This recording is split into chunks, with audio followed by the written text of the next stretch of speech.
Así inicia Es Noticia en profundidad. Un placer estar de nuevo con ustedes. Este viernes, como lo ven ustedes durante toda la semana, tenemos este espacio de 1 hora para profundizar en hechos que son coyuntura, hechos de la jornada. En titulares, el primero. En Noticia Colombia, ministro de la Defensa culpa a los propios indígenas de haber causado la explosión que dejó 8 guardias indígenas muertos y 15 gravemente heridos. Su hipótesis es una grave acusación para una población que tiene como su principal exigencia en la minga social que los dejen al margen de la guerra interna. Analizamos esta situación. Segundo tema que es noticia, Venezuela, la desarticulación de un grupo terrorista es otra excusa de Estados Unidos para atacar al país.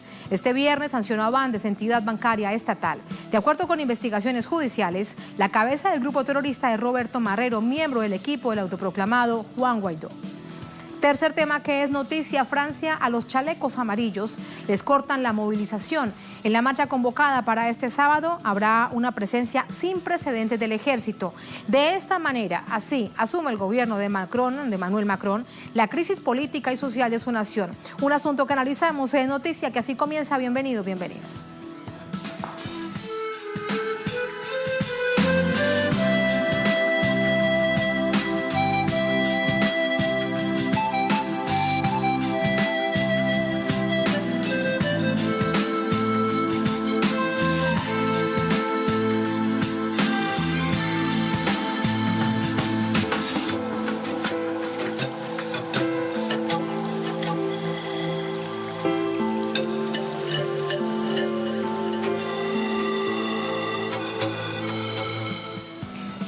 En Noticia Colombia, una explosión ocurrida la víspera en una zona rural del Valle del Cauca enluta a la comunidad indígena Nasa. El extraño suceso evidencia el retorno de la guerra en esta región. Sucede en momentos en que se desarrolla la gran minga social en el suroccidente de Colombia. Detalles a continuación. Este viernes, organizaciones indígenas y autoridades del departamento Valle del Cauca se reunieron en un consejo de seguridad en el que acordaron que la policía no ingresará en los territorios indígenas y tendrá una función preventiva y no ofensiva frente a la minga en el sector La Delfina. El encuentro responde al estallido ocurrido la víspera en una zona rural del departamento, que dejó un total de 8 muertos y 15 heridos, según cifras de la Organización Nacional Indígena de Colombia, ONIC. La explosión se generó en las inmediaciones de un cabildo indígena, ubicado en el municipio de Dagua. La zona rural queda cerca de la vía que comunica las ciudades de Buenaventura y Cali, fronterizo con el departamento del Cauca, donde se desarrolla la minga social. Varios de los heridos pertenecientes a los pueblos Huaunán, Nasa y Embera fueron atendidos inicialmente en el Hospital Regional de Dagua y luego trasladados por la Guardia Indígena al Hospital Universitario del Valle por su gravedad. En acatamiento de sus leyes, la Guardia Indígena permitió la entrada de la fuerza pública solo durante 2 horas por falta de garantías. Ese fue tiempo suficiente para que el ministro de Defensa, Guillermo Botero, concluyera que la explosión se generó por la supuesta manipulación de explosivos por parte de los indígenas. Se recolectó alguna información de tipo judicial que consideramos importante para tratar de establecer qué fue verdaderamente lo que ocurrió. Pero es definitivamente una mala manipulación de unos explosivos que está entre pentonita y pólvora negra. La ONIC rechazó los señalamientos y estigmatización por parte del gobierno nacional al tildar a las comunidades indígenas de terroristas e hizo un llamado a los organismos de derechos humanos nacionales e internacionales a acompañar desde sus competencias la investigación y judicialización de los hechos.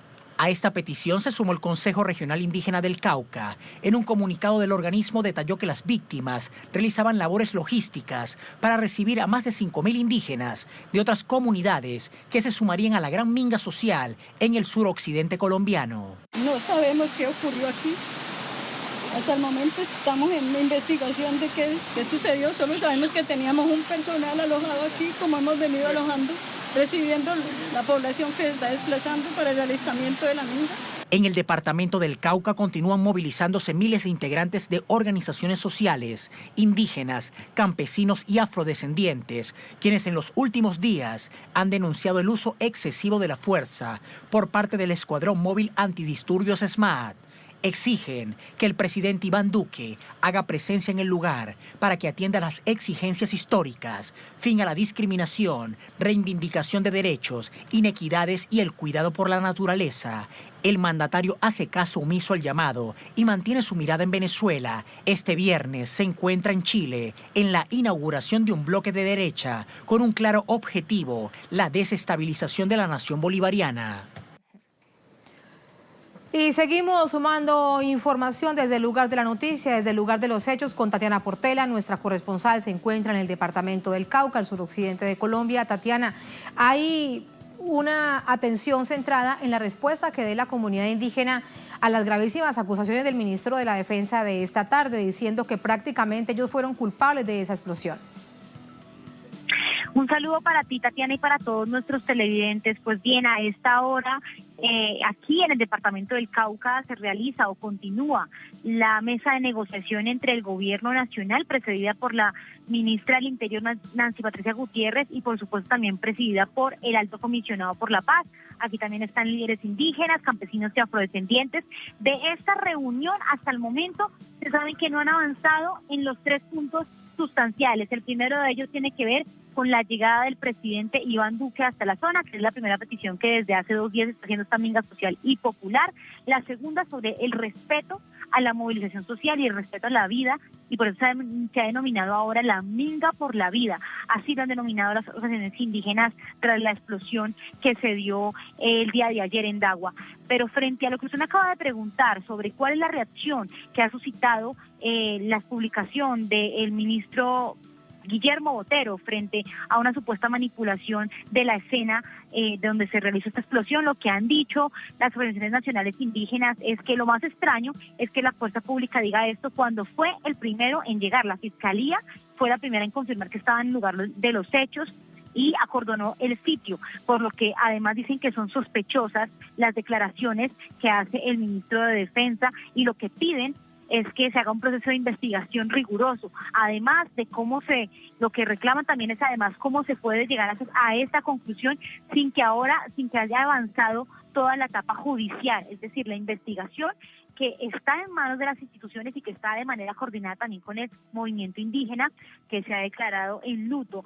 4 compañeros de gravedad, lo han dicho así, 4 indígenas se encuentran bastante graves en las clínicas de Popayán, y lo que dicen es que estas personas serían claves para poder descifrar qué fue lo que aconteció en este lugar, porque hasta el momento la comisión que viajó el día de ayer lo que sostiene es que habrían restos de lo que sería una granada. Y lo que piden es que, por supuesto, eso sea materia de investigación. Esperan que esos indígenas que se encuentran en grave estado puedan recuperarse rápidamente para que puedan decir qué fue lo que aconteció en esta zona. Varios departamentos adicionalmente a esto, a pesar de que la explosión se dio en esta zona, en Dagua, donde se realizaría el domingo esta minga en la Delfina, pues lo que han dicho es que a pesar de que pasó esta explosión, continúan en pie de lucha y ya vienen desde el oriente, el centro de Colombia y la costa de Caribe grandes movilizaciones que se unirán este domingo a la Minga Nacional por la Vida, así lo han definido. Nuevamente decir que lo que han dicho es que se le informó inclusive a la gobernadora del Valle del Cauca y a coroneles de la fuerza que este fue un atentado en contra de la Guardia Indígena, así lo señalan ellos, que estaban en una vivienda organizando la logística de lo que sería esta minga por la vida el próximo domingo. Continúan entonces en pie de lucha y estamos muy a la espera de lo que salga de esta reunión. En contados minutos se realizará una rueda de prensa precedida por la ministra del Interior y por supuesto también por los organismos de la minga social y popular aquí en el departamento del Cauca, Tatiana. Estamos muy pendientes de ello a través de Noticias, a través del servicio informativo de Telesur. Gracias, Tatiana. Te despedimos por ahora vía telefónica. Nuestra corresponsal Tatiana Portela, que se queda precisamente en el lugar. Vamos a profundizar, vamos con el análisis para entender lo que significa inicialmente esta grave acusación y cómo ubica a las poblaciones indígenas en Colombia en medio de una confrontación armada que de nuevo se siente y de qué manera. Para ello nos acompaña Gerardo Jumí, dirigente indígena de la Nación en Vera, es ex senador de Colombia, con nosotros desde Cali. Gerardo, ¿cómo estás? Buenas noches. Muy buenas noches. Gerardo. En primer lugar, pues queremos... Sí, dime. En primer lugar, queremos lamentar los hechos ocurridos, nuestra solidaridad a todas las familias de las 8 personas que han sido muertas en esta situación lamentable y a los heridos. En segundo lugar, saludamos la Minga Nacional por la Vida, y en tercer lugar tenemos que aclararle al señor ministro Guillermo Botero que las autoridades de los pueblos indígenas cumplen funciones de juez constitucional. Eso está arreglado en el artículo 246 de la Constitución Política de Colombia, y en el mundo lo rige el convenio 169 de la OIT. Las autoridades de los pueblos indígenas cumplen funciones de jueces.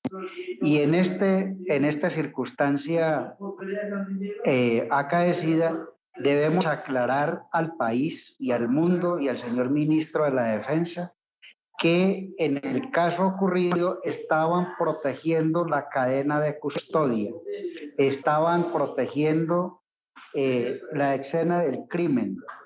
Las autoridades de los pueblos indígenas tienen la facultad legal y constitucional para hacerlo, y pueden continuar, y han dicho que asumen las investigaciones. Entonces, a las autoridades de los pueblos indígenas y sus organizaciones no le es aceptable pensar que sin concluir las investigaciones, poder tener una acusación, una conclusión. Hay que esperar que las autoridades de los pueblos indígenas, en coordinación, cuando así lo necesiten, en coordinación interjurisdiccional, es decir, en coordinación con otras justicia ordinaria, cuando Gerardo, se va a pedir apoyo técnico. Sí, Gerardo, déjame preguntarte, de hecho, no solamente por esa situación, sino con los hechos registrados durante estos días y los excesos de la fuerza pública en el departamento del Cauca, se estaba pidiendo investigaciones de organizaciones a nivel internacional, la justicia ordinaria y la justicia indígena. Ahora de nuevo se pide. Por eso llama tanto la atención que el ministro de la Defensa hable de una hipótesis, pero inmediatamente él considera que esa hipótesis es prácticamente la realidad y no esperar a esa investigación. ¿Por qué la rapidez de sus conclusiones? Pues yo creo que el ministro tiene politizado, pues la Minga dice, es lo que quiere es desprestigiar, es lo que quiere es deslegitimar la Minga. Y en el Cauca ha dicho que allá están infiltrados por los exguerrilleros de las FARC, pero lo que las autoridades indígenas han descubierto es que se infiltran miembros de la fuerza pública, y en el caso del Cauca se ha estado entregando a través de la Defensoría del Pueblo miembros activos de la fuerza pública. Entonces el ministro es un ministro incendiario, es un ministro, no parece ministro de defensa, sino ministro de guerra. Es un ministro que se adelanta, que no respeta la actuación de la justicia. Y aquí no hay una conclusión ni de la justicia ordinaria ni de la justicia indígena, que en este caso asumió la investigación. Entonces lo que tenemos que esperar es las conclusiones que saque la autoridad judicial, quien es responsable de dar un veredicto sobre el caso. Todavía no hay ni siquiera, todavía no hemos recibido todavía ni siquiera el veredicto de medicina legal. Cuando haya una conclusión de medicina legal, pues eso va a marcar una pauta para la investigación. Claro, ¿sí? Se planteará tanto, el inicio ministro... de una verdad. Permíteme preguntarte algo, porque el ministro de la Defensa no solamente los acusa de haber utilizado, haber estado en la escena del crimen y haberla alterado, ¿no? En este momento tan doloroso, sino que además... Ahí, ya le estamos... Sí, permíteme, te sigo consultando. No es solamente, sino que también él dice que los indígenas estaban manipulando artefactos explosivos que habrían sido entregados por grupos criminales, es decir, ya les está dando un calificativo de terrorista a los grupos indígenas en Colombia. ¿Hay precedentes de esto, Gerardo? El ministro ya y el régimen colombiano tiene un formato preestablecido de cualquier manifestación. política y social en el marco de la constitución política que se denomina la protesta social, lo criminaliza, lo acusa, lo relaciona inmediatamente con bandas criminales, con exmiembros de la guerrilla de las FARC, con cualquier cosa. Ellos lo que tienen es un formato preparado para acusar cualquier protesta social, sin darle oportunidad ni siquiera, sin atenderlos. En el Cauca, eso es lo que está haciendo. Aquí en el Valle del Cauca también es un formato que ya tiene preestablecido, tiene que inventar cualquier cosa. Tiene que inventar en el día de mañana, estoy seguro que tiene que estarle pidiendo excusas al país y a las autoridades de los pueblos indígenas por las afirmaciones irresponsables. Me quedo con mi invitado vía telefónica, le pregunto a la producción. Gerardo, ¿me escuchas? Yo le estoy escuchando. Qué bueno, porque me queda algo muy importante por preguntarte, Gerardo, y es cómo afecta el nivel de seguridad esta acusación del gobierno colombiano a través del ministro de la Defensa en momentos en que se realiza esta gran minga social, y además allí te incluyo si cambia o no la agenda de las exigencias, porque una de las más importantes es que precisamente los dejen a los pueblos indígenas al margen de la guerra interna de Colombia. La agenda del movimiento indígena no cambia, ni sus propósitos, ni la minga nacional va a finiquitarse acá. Al contrario, coge más fuerza. Al contrario, espera que... Gerardo, te escuchamos. Al contrario... Bueno, al contrario va a coger más fuerza. Al contrario, ya está la gente en camino viajando a llegar al resguardo indígena de la Delfina para allí hacer la concentración, la manifestación política, la protesta social, y a la espera que el gobierno llegue ahí a resolver los planteamientos y los problemas que aquejan los pueblos indígenas de Colombia. Pero lo que a nosotros sí nos queda como muy complejo entender, pues cómo es posible que un gobierno que supuestamente es democrático, que supuestamente obedece las reglas de la Constitución, lo primero que ofrece es la fuerza pública, lo primero que ofrece es una acusación calumniosa, lo primero que hace es adelantarse a las funciones de los jueces. No espera y inmediatamente estás acusando. Es muy complejo entender que un gobierno pueda garantizar los derechos básicos y fundamentales de los pueblos indígenas cuando lo primero que ofrece es la fuerza, y lo primero que ofrece es la represión, y lo primero que ofrece es descalificar la actuación de la justicia indígena, la llama delictiva, delincuencial, muy complejo. Pero en medio de esa situación, la lucha que los pueblos indígenas llevamos más de 5 siglos luchando contra la invasión, contra la colonia y contra la república, y ahora en la República de Colombia va a fortalecerse y va a continuar su lucha. Que viva la minga nacional. Gracias, Gerardo, por estas reflexiones. Muy buenas noches. Muy buenas noches.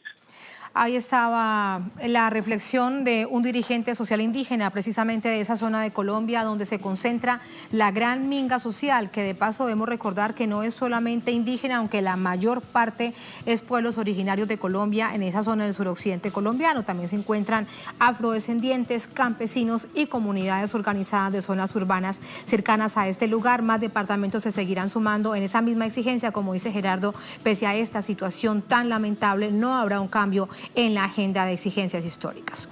Así nos vamos a la primera pausa en esta emisión de Es Noticia. Al volver, es noticia Venezuela. La desarticulación de un grupo terrorista es otra excusa de Estados Unidos para atacar el país. Este viernes sancionó a Bandes, entidad bancaria estatal. De acuerdo con investigaciones judiciales, la cabeza del grupo terrorista es Roberto Marrero, miembro del equipo del autoproclamado Juan Guaidó. Tenemos información, tenemos el análisis al volver en Es Noticia.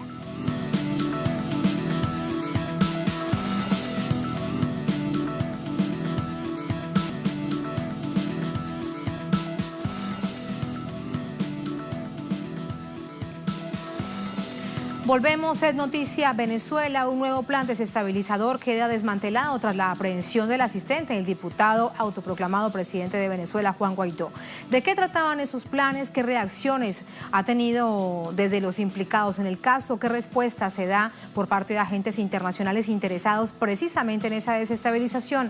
Lo tenemos a continuación.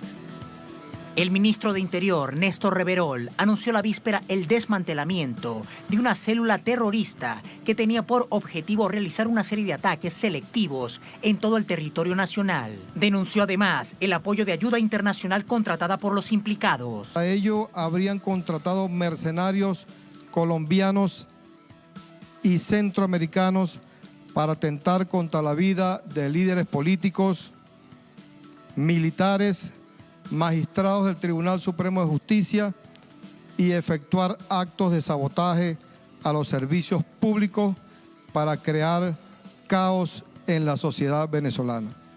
Las investigaciones llevaron a la detención del asistente del diputado opositor Juan Guaidó, Roberto Marrero, abogado y miembro del partido de extrema derecha, Voluntad Popular. Es acusado de ser el responsable directo de la organización encargada de ejecutar los actos criminales. En medio de la redada también fue apresado el escolta de Marrero, Luis Alberto Páez, a quien se le incautaron vehículos, teléfonos y otras evidencias que aportaron información clave a la investigación. En los allanamientos se encontraron armas de guerra y divisas en efectivo, los cuales serían utilizados en ataques contra líderes políticos, militares y magistrados del Tribunal Supremo de Justicia. Los Estados Unidos han visto en este hecho una nueva oportunidad de atacar al país. Este viernes anunció sanciones contra el Banco de Desarrollo Económico y Social de Venezuela, Bandes, sus filiales en Uruguay y Bolivia, así como las entidades locales del Banco de Venezuela y el Banco Bicentenario. Hechos que ocurren a tan solo una semana del ataque cibernético al sistema eléctrico del país, el más grave de su historia y realizado desde Estados Unidos. Pese a los intentos de generar caos social, el pueblo asumió con calma 4 días de oscuridad. Ahí están los hechos y por supuesto, como siempre, en Noticia del Contexto, vamos con el análisis. Para ello nos acompaña el doctor Jesús David Rojas, vicepresidente de Ciencias Jurídicas de Trisol, catedrático universitario. Profesor Rojas, ¿cómo está? Buenas noches. Bienvenido a Noticia de Telesur. ¿Cómo le va? Gracias. Bueno, primero un saludo a toda la audiencia. Yo creo que esta situación implica que el gobierno venezolano, lejos de lo que cree la mayoría de la gente, está actuando, los servicios de inteligencia están actuando, están precisando las informaciones y yo creo que es un paso bastante importante el haber detectado y detenido a una persona que no tiene ningún tipo de inmunidad.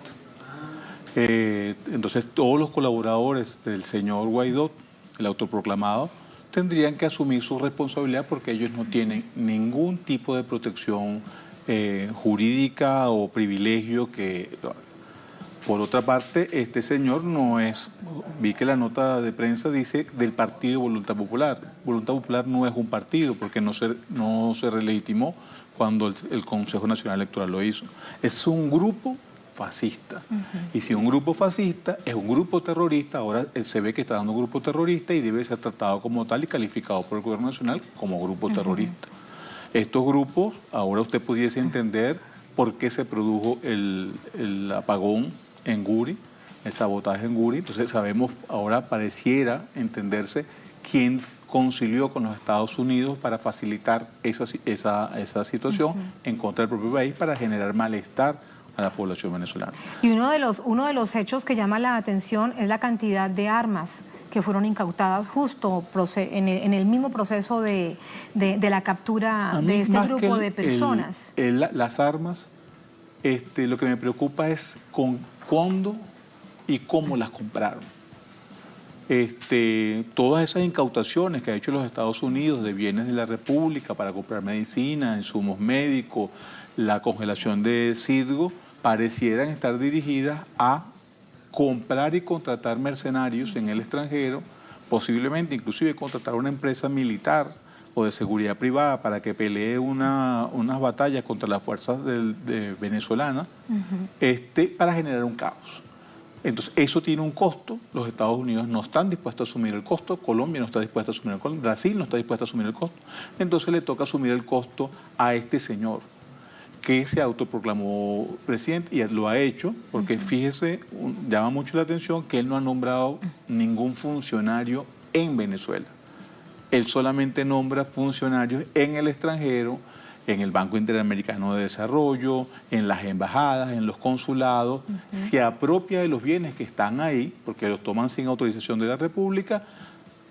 Quizás cuando volvamos a ver la embajada o los consulados en Estados Unidos ya no tengan los bienes históricos que estén ahí, las pinturas a lo mejor ya han sido desaparecidas y aparecen en otro lugar. Pareciera que la estrategia es un saqueo de los bienes públicos de los cuales ellos toman posesión para venderlos y procurar tomar el poder. Si eso para entregar nuevamente el país a las personas, a los países que los están apoyando. Y no importa que resulte tan cínico que cuando están las pruebas allí, porque la realidad es la realidad, aparecen las personas detenidas, la investigación, todo lo que se les incauta, y el gobierno de los Estados Unidos dice que la sanción específica de hoy en contra de Bandes es debido a esa captura. Mire, yo creo que ya es hora de que el presidente Maduro, el pueblo venezolano, desatienda esas amenazas. Esto es como el cuento del gallo pelón, hacemos una cosa o no la hacemos y entonces nos sancionan. Al día siguiente otra sanción, al día siguiente otra sanción. Que nos sancionen por lo que haya, pero nosotros tenemos que hacer, defender las instituciones, ejercer la jurisdicción, ejercer la soberanía, porque la soberanía no es solamente decirla, es ejercerla. Si las personas tienen que estar detenidas deben estar. Si las personas tienen que ir a un juicio, en el juicio aportarán sus pruebas, ejercerán sus derechos de defensa y se condenará o no. Porque si no, vamos a volver al país un caos, que es lo que pretenden ellos. Claro. Hasta ahora, evidentemente, eso no se ha logrado. La institucionalidad, evidentemente, funciona como debería ser a nivel interno, aunque eso no sea el reflejo a nivel internacional. Y eso tampoco debería generar tanto nivel de tensión, me refiero en las esferas políticas del país, porque evidentemente que son sanciones que tienen reacciones. Y las reacciones particularmente son afectando al pueblo venezolano. Sí, no solamente eso, sino todo lo que está haciendo Estados Unidos ahorita, o que ha hecho en contra de Venezuela desde el decreto de Obama, donde nos calificó de una amenaza inusual. Se han convertido desde el punto de vista práctico en armas de guerra que pueden ser utilizadas por cualquier otro país en contra de los Estados Unidos. Usted no puede ejercer acciones antijurídicas y pretender después defenderse violando su jurisdicción, que están violando su soberanía, como acaba de pasar con los miembros investigadores de la Corte Penal Internacional. La lógica, que según lo que me enseñó el padre Arruza, tiene que ser la misma.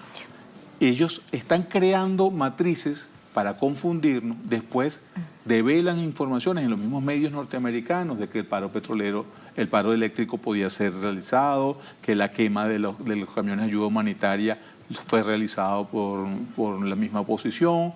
Ellos mismos están develando esas cosas, pero con eso es parte de una guerra psicológica, donde no sabemos qué quieren que hacer. Quieren que nosotros creamos y no creamos. Lo que están profundizando es en la división en la percepción de los hechos. Las personas que legítimamente no apoyan al presidente Maduro creen lo que les dicen los periodistas y los políticos de su tendencia. Y los que siguen al presidente Maduro se abren a pruebas que se están apareciendo.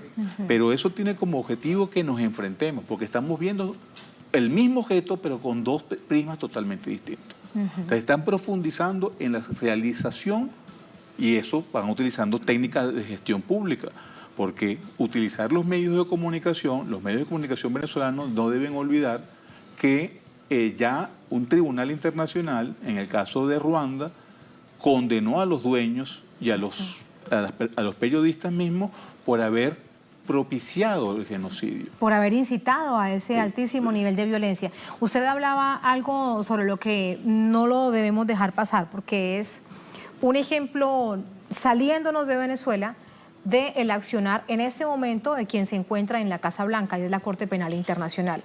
La Corte Penal Internacional dice: vamos a investigar si Estados Unidos estuvo involucrado o no en crímenes de guerra en Afganistán. Inmediatamente la Casa Blanca los increpa. Lo último es que no podrán ir a los Estados Unidos y hay una cantidad de reacciones a nivel internacional. De hecho, hoy la Unión Europea se pronuncia con respecto a ello. Dice que deben realizar su trabajo de manera independiente. Pero esto entonces a lo que me lleva es preguntarle cómo actúa la Casa Blanca en el marco del derecho internacional. ¿Quién los asesora? ¿Cuál es la visión que se tiene en este momento por parte de Estados Unidos de algo tan sagrado como es el derecho internacional? Yo creo que los Estados Unidos están aplicando la doctrina de Teddy Roosevelt, la política del garrote. No hay derecho internacional para ellos. Tan es así que no admiten que ninguna norma internacional esté sobre su ordenamiento interno. Tan es así que los derechos humanos, después del atentado de las Torres Gemelas, lamentable por demás, se eliminaron las garantías constitucionales de derechos humanos, de la Carta de Derechos Humanos de las Naciones Unidas están violadas porque usted le impiden el libre tránsito, la pueden detener sin orden judicial, lo incomunican, no tiene acceso a los tribunales. Entonces, en base a un acta patriota se deroga una Carta de Derechos Humanos que ellos firmaron, ¿ok?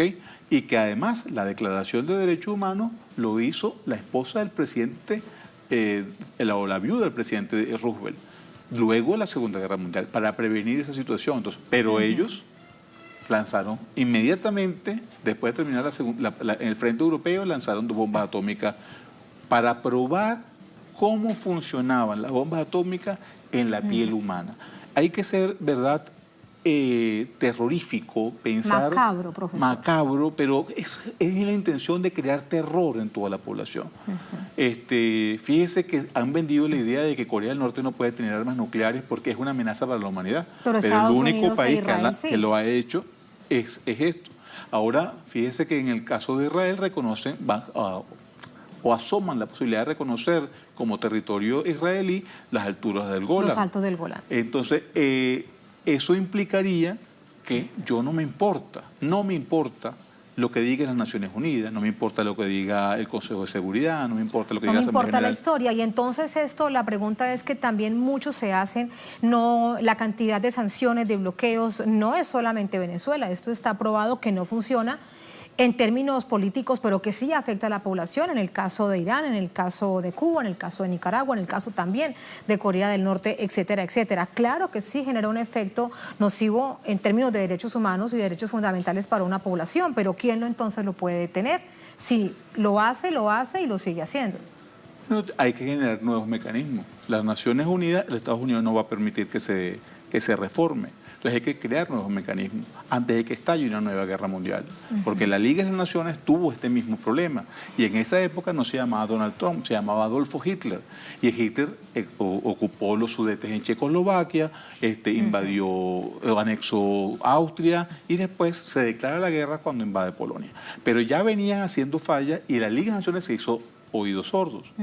La lastimoso, como decía el científico Albert Einstein, es que la próxima guerra mundial, él decía, no sabemos cómo va a ser, pero la cuarta será a palos y piedras, porque la humanidad va a quedar prácticamente extinta. Y lo que pudiera sobrevivir va a sobrevivir con grandes enfermedades. Ese es el legado que está dejando el presidente Trump. Pero ese legado se visualiza ahora también entre los Estados Unidos.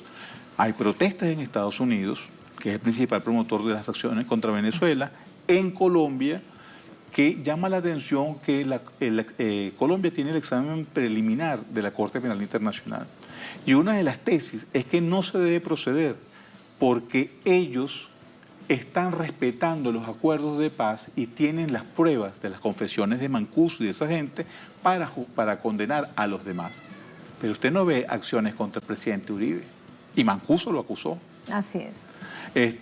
Hay muchas personas que están, y esta nueva acción contra la minga social, que por casualidad yo creo que hay que definirlo, la minga social es un colectivo para ayuda humanitaria, pero quieren forzar a Venezuela a recibir una ayuda humanitaria que fácilmente no la necesitaríamos sino que levantarán el bloqueo que tienen contra Venezuela. Es que con respecto a Colombia, profesor, esto es toda una paradoja, porque dentro de esta gran minga social, como bien usted lo dice, que es una palabra tomada de la misma visión de la idiosincrasia que se tiene de las comunidades indígenas, de lo colectivo, de la reunión en busca de un objetivo principal. En este caso, el objetivo principal es ser objetos de derecho en Colombia, que no lo son, aunque estén dentro de la Constitución, y que se respeten sus territorios para no ser parte de la guerra interna. Y se le exige al presidente Duque una y otra vez que miren hacia esos territorios, pero el presidente Duque está hoy en Chile. Es que él formando Prosur. Es un gobierno que pretende proyectarse hacia afuera, pero no gobierna para Colombia. Lastimosamente Colombia sí tiene un vacío de poder. Ese señor está en Colombia solamente de paso, mientras va para otro lugar. Ha estado en Estados Unidos recientemente, en Chile, ha estado en todas partes, pero no resuelve, no atiende los problemas de Colombia. Es una situación que hay que ver, porque él está acusando a Venezuela de que tiene un gobierno que reprime, que viola los derechos humanos, y sin embargo no atiende la misma. Hay un cura en Colombia que denuncia eso, que denuncia que no se atiende a los mismos pueblos indígenas a quien el candidato Duque les pidió apoyo. Ese cura es nada más y nada menos que un arzobispo, el arzobispo de Cali. Ajá. Después tenemos el lado de Chile. El señor Piñera también se toma la molestia de trasladar el avión presidencial para ver cómo ingresaban las personas en un cuarto con aire acondicionado, para ver cómo entraba o no entraba la ayuda humanitaria por Cúcuta. Eso es triste para un país que esté dilapidando el dinero de todos los contribuyentes para un viaje de paseo, porque al final no tuvo ningún resultado político. Pero el señor Piñera, además, alabó a Pinochet.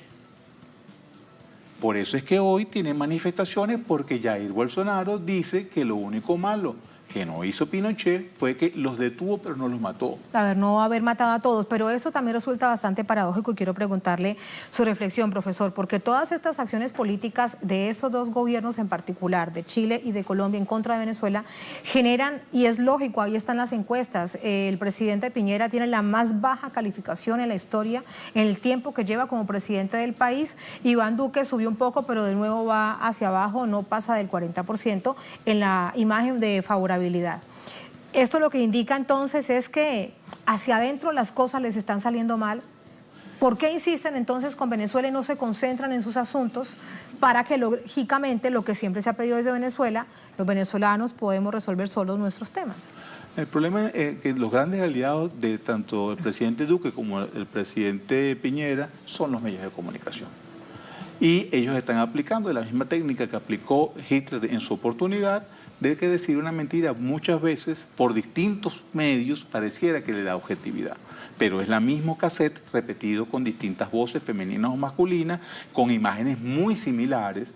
Entonces ya no hay libertad de expresión, pareciera que más bien es una libertad de empresa, donde la empresa tiene unos intereses y utiliza los medios de comunicación para apoyar eso. E inclusive un señor Santo Domingo dice eso, que los medios de comunicación son como una pistola, que uno la tiene y que cuando la necesita la dispara. Eso se lo dijo un persona, miembro importante de la oligarquía colombiana, no fue cualquier persona. Y ahora también tenemos la señora Bachelet. La señora Bachelet es un caso más triste. La señora Bachelet es hija de un insigne militar chileno. Fue torturada. Su hijo está siendo investigado por corrupción. Fue presidente y prometió educación gratuita, promesa que no cumplió. Y yo creo que ese cargo, como pasó antes con el príncipe Jordano, es un premio porque saben que la pueden manipular. Ella no es libre para tomar decisiones sobre Venezuela, porque es importante que solamente reflejen en su informe las visiones de la oposición. Pero, por ejemplo, nada dice de la persona que fue quemada en Altamira, viva. O es que la violación de derechos humanos las hace solamente el gobierno, pero si la hace el gobierno y Chile, Estados Unidos solamente reconocieron a Guaidó, ¿por qué las violaciones de derechos humanos se imputan al presidente Maduro y no se le imputan al señor Guaidó? A quien ellos reconocen como presidente, no nosotros, ellos. Exactamente. Entonces, para ser coherente, como decía el padre Russo, para ser lógico, usted tiene que mantener una posición y asumir las consecuencias de esa posición. Ellos están inventando y errando, pero no como lo decía el maestro Simón Rodríguez. Ellos están inventando y fracasando, de un fracaso en fracaso, porque afortunadamente signó en Venezuela la creatividad para contrarrestar las amenazas que él sabía que iban a venir. A propósito de eso y con esa reflexión lo quiero despedir. Este sábado está convocada una nueva marcha antiimperialista. Lo que hemos visto en los últimos meses, en las últimas semanas, cuando hay convocatorias de esas movilizaciones, es que resultan ser multitudinarias, con un chavismo que está allí, que está en las calles, que está claro que es real porque no se puede esconder, aunque se invisibilice desde fuera, profesor. El chavismo tiene muchas tendencias dentro del chavismo. Pero el chavismo ha tenido la virtud desde el presidente Chávez y ahora con el presidente Maduro, que ante la amenaza de la nación, todas las tendencias se unen. Entonces, cada vez que presiona más a Venezuela, todo el chavismo está junto. Mientras más presión, pareciese que más gente saliera. Más gente apoya, porque entiende que no defiende solamente el gobierno, sino defiende el país. Pero del otro lado, las pugnacidades están haciendo mella en el señor Guaidó. El señor Guaidó es un señor aguado, es un señor que no motiva. Yo quisiera saber cómo sedujo a su esposa, porque ese señor habla con poca pasión, es una persona ingeniero, pero pareciera que las soluciones que da, ¿cómo va a decir un ingeniero que Guri se maneja de forma analógica? Eso es una cuestión de desconocimiento de la ciencia del cual él dice ser profesional. Pero además, ese señor, hay que también investigar eso, es de Vargas. Pero Vargas tuvo una debacle en el año 99. O sea, que ese señor, si vivía en Vargas, tenía que reinventarse. ¿Cómo ese señor que se tuvo que reinventar y que debe debido quedar, como mucha gente en Vargas, en la carra plana, pobre de solemnidad, pagó unos estudios en una universidad norteamericana? ¿Quién se los pagó? ¿A cuenta de qué se los pagó? Eso es importante investigar, porque hay que sacar el perfil de quién es ese señor Guaidó, que él hizo todo para que lo detuvieran, pero esta dictadura no lo ha detenido. Él le dictaron una medida cautelar y la violentó, porque ese es el tribunal de Maduro, no es el Tribunal Supremo de Justicia del país. Sí. El de él despacha desde el extranjero. El Contralor General inició una investigación por enriquecimiento ilícito, porque no cuadran las cifras, pero el señor no reconoce al Contralor General. Entonces, él no reconoce nada que lo apoya, pero él dice, y además él es presidente, o se dice presidente de 2 poderes públicos, que por ahí salió un abogado con renombre, pero yo creo que ese señor ya debe estar a punto de meterle en un psiquiátrico o quitarle la licencia de abogado, porque dice que él tiene doble inmunidad. La inmunidad como presidente de la Asamblea y la inmunidad como presidente interino. Si es que en Venezuela, si hay separación de poderes según la teoría de Montesquieu, nadie puede pertenecer simultáneamente a 2 poderes. Pero él, eso no le pasa a ese señor, a ese abogado, que no voy a mencionar para no hacerle propaganda, pero da acá unas cosas que yo creo que la guerra psicológica se está retrotrayendo y están inventando. Ese señor, un ex juez de la República, también dice que entonces los 30 días no se cuentan con 30 días, sino a partir de que cese la usurpación. Y después que cese la usurpación, tiene 30 días para convocar, pero que se puede prorrogar por hasta 1 año. O sea, ¿cómo cuentan? Yo quisiera saber en dónde estudiaron. O sea, no saben sumar, no saben interpretar la ley. Crean nuevos conceptos para justificar lo que ellos están haciendo. Ese es el punto, profesor. Y además, los reglamentos ese reglamento de transición no solamente viola la Constitución, sino que además en el mismo reglamento dice que lo que está vigente es el 233. O sea, que los derechos humanos ellos los violaron. Claro, lo que evidencian desde acá, y recuerdo también lo que dijo el señor Elliot Abrams sobre la Constitución de Venezuela, es que no hay conocimiento de ella, que hay una interpretación propia para su conveniencia, para su interés. Muchísimas gracias. Un placer y buenas noches. Hasta luego. Así nos vamos a la segunda pausa en esta emisión de Es Noticia. Al volver en Noticia Francia, a los chalecos amarillos les cortan las movilizaciones, les cortan las alas. En la marcha convocada para este sábado, dentro de unas horas, habrá una presencia sin precedentes del ejército.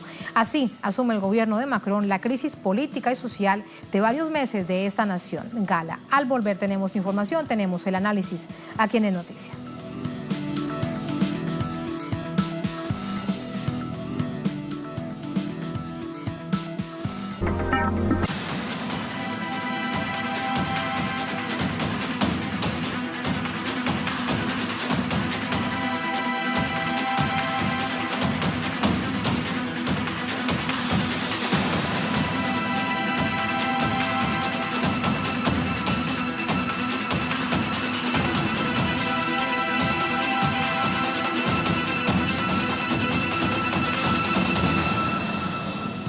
En noticia, Francia, el presidente de esta nación, Emmanuel Macron, anunció el despliegue del ejército en las calles de París, particularmente la capital, contra los chalecos amarillos.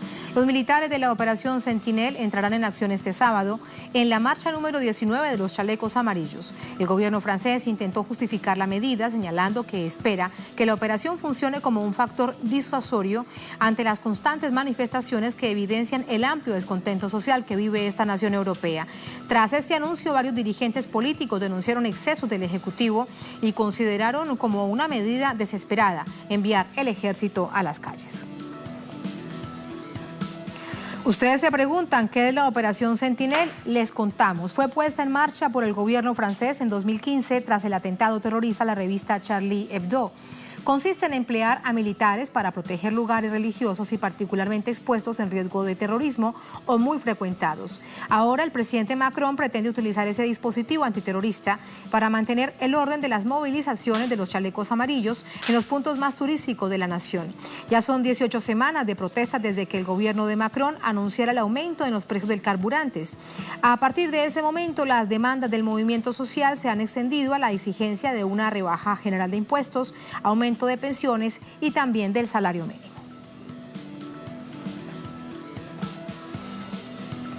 Vamos con el análisis. Para ello nos acompaña Carlos Aznares, periodista, director del periódico Resumen Latinoamericano, con nosotros desde Buenos Aires. Hola Carlos, ¿cómo estás? Muy buenas noches. Buenas noches, Tatiana. Un saludo a tu audiencia y un gusto estar otra vez contigo. Gracias, Carlos. El gusto es nuestro. ¿Era necesario, dicen algunos, que el presidente Macron tomara esa medida para parecer muy fuerte ante la nación política y ante la nación social? ¿Cuál es tu visión? Bueno, yo creo que Macron está asustado porque no puede frenar el hartazgo popular que desde el 17 de noviembre se está manifestando en las calles.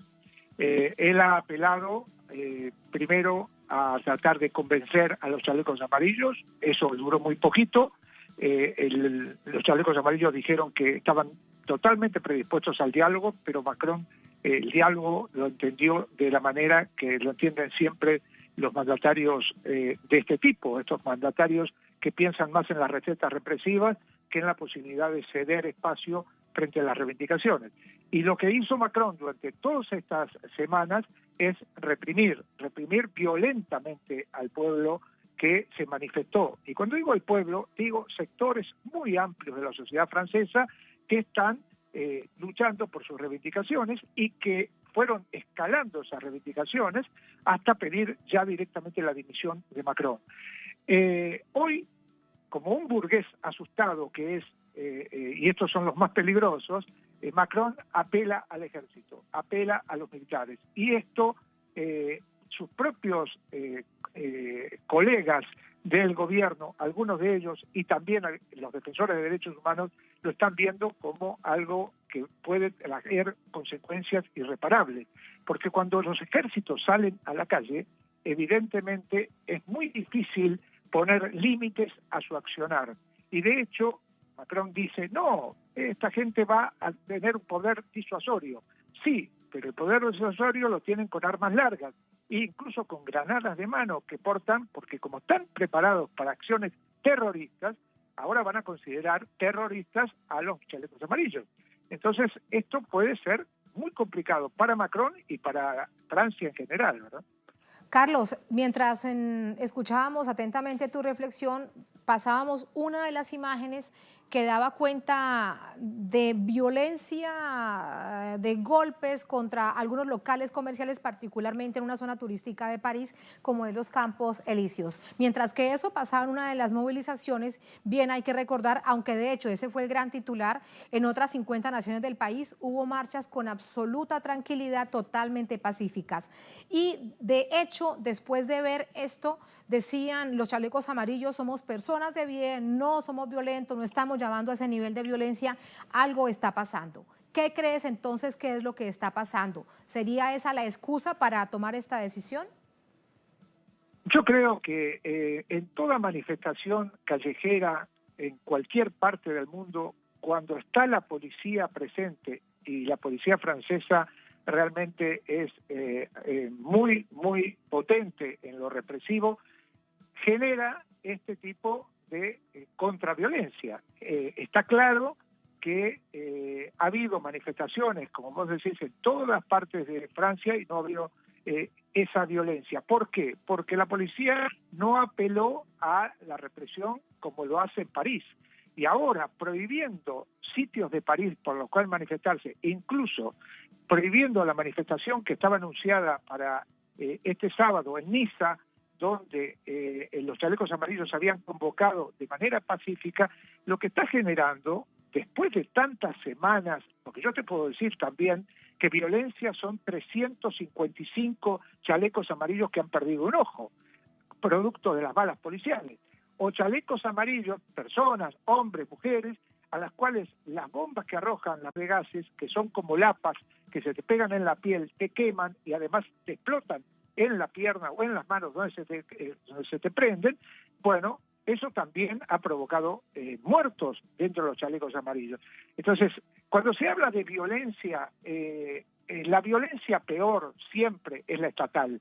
O sea, Macron debería hacer lo que le está diciendo Melechón, dialogue, oiga lo que la voz del pueblo, no esté pensando en ganar las elecciones, porque acá también está este tema.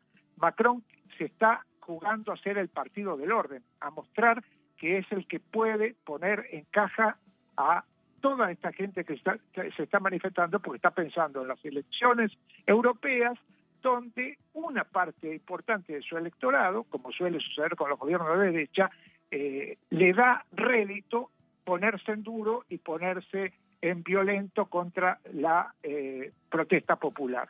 Eso realmente, ese electoralismo, le cuesta al pueblo francés, sobre todo a los que se están manifestando, muchas pérdidas no solamente económicas, porque hay mucha gente que está realmente pasando muy mal la situación económica de la crisis neoliberal en Francia, sino también pérdidas físicas, como las que están sufriendo los que son heridos en las manifestaciones. Y ya no se cuentan por cientos, sino por miles los detenidos. La movilización anterior, la número 18, contó, no dicho por las autoridades locales, sino las nacionales, más de 200 personas detenidas. Si vamos sumando cada movilización, ha pasado ya más de 1000. Muchas gracias, Carlos, por este análisis. Veremos lo que sucede el sábado y será un asunto de análisis el próximo lunes. Buenas noches. Gracias. Gracias a ti. Gracias también a todos ustedes por habernos acompañado. Así ponemos punto final a esta emisión de Noticias. Cerramos nuestra pantalla tradicional y nos quedamos en redes sociales, @noticiatelesur, @TatianaTelesur durante esta jornada. Otro hecho fue noticia, también se dio en Europa, con eso los dejamos. Será hasta el próximo lunes. Sigan con nosotros, la señal informativa de América Latina y el Caribe.